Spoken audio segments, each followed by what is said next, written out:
A team of historians from Port Moresby is trying to preserve a treasured part of the history Papua New Guinea shares with Australia.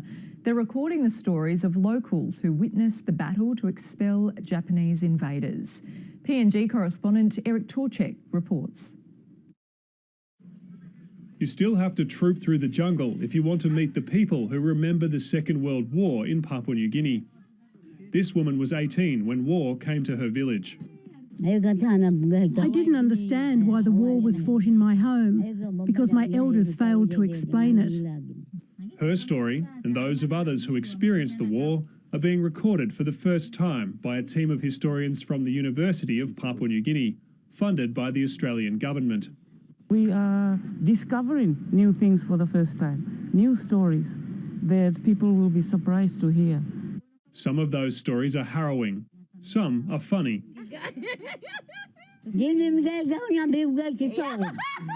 One of the Australian soldiers was crying for me.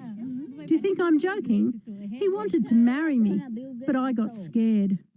Telling stories is a favourite Papua New Guinean pastime. The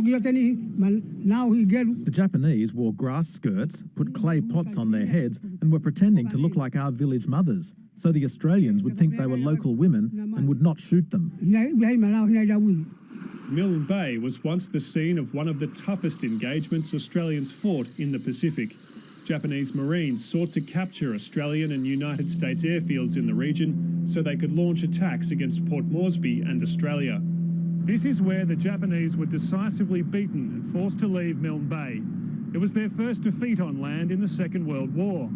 Now it's a small, overgrown, rubbish-strewn memorial, and it's not easy to tell its historical significance.